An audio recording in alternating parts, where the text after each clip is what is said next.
Hello, my name is Lea Burt, And I'm Robin Burt. and we've been members here at DUMC for almost 25 years now. And so we're coming to talk to you today about the importance of stewardship and supporting our church with our tithes and our offerings.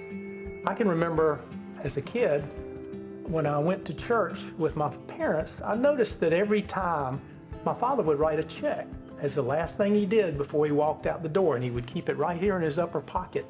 And then I'm sitting on the pew because I can't even touch the ground at that point, and I would watch him take that out and put it in the offering plate every Sunday. And I saw that, and that impressed me, and I would often wonder, how does he remember to do that?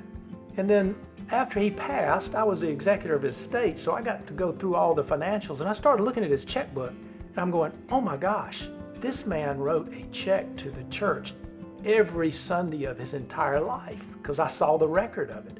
That was truly amazing that someone can do that. For me, my earliest memory of stewardship, tithing, giving to my church was when I was a child, a small child. Before we left the house, Mom and Dad would say, do you have your offering? And when we got to the church, if we were supposed to hold it tightly in our hands, do you have your offering? And if we didn't have our offering, my papa would have, if he asked, do you have your offering? He would always put that bright, shiny nickel, dime, or quarter in my hand. And I would take it into Sunday school and very proudly put it in the little church that was on the table, the little church bank. And it was used for the church, or it was used for the Lottie Moon campaign, or some things like that. So that's my first memory as a child.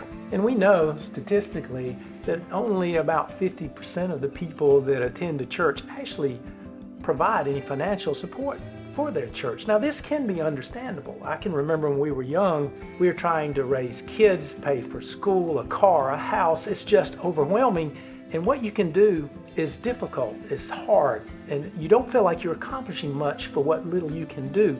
But times change and we all grow. And then as the generation gets older, we realize we can do more. We can help our church more than we could maybe before. One generation supports the next. So I remember those checks and what my father allowed me to have a church environment and to learn about Jesus and to learn to live a Christian lifestyle because of what he was able to do to keep the church funded. And so I remember, the torch passes from one generation to another.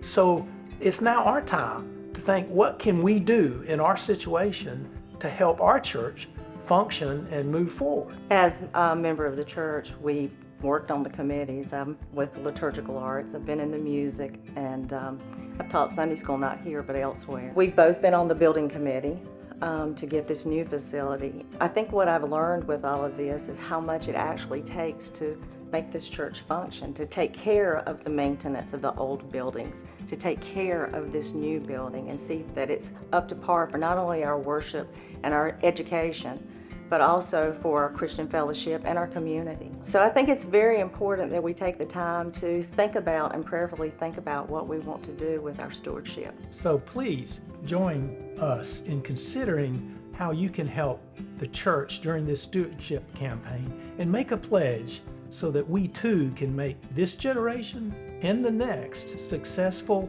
in spreading the word of Christ here at DUMC.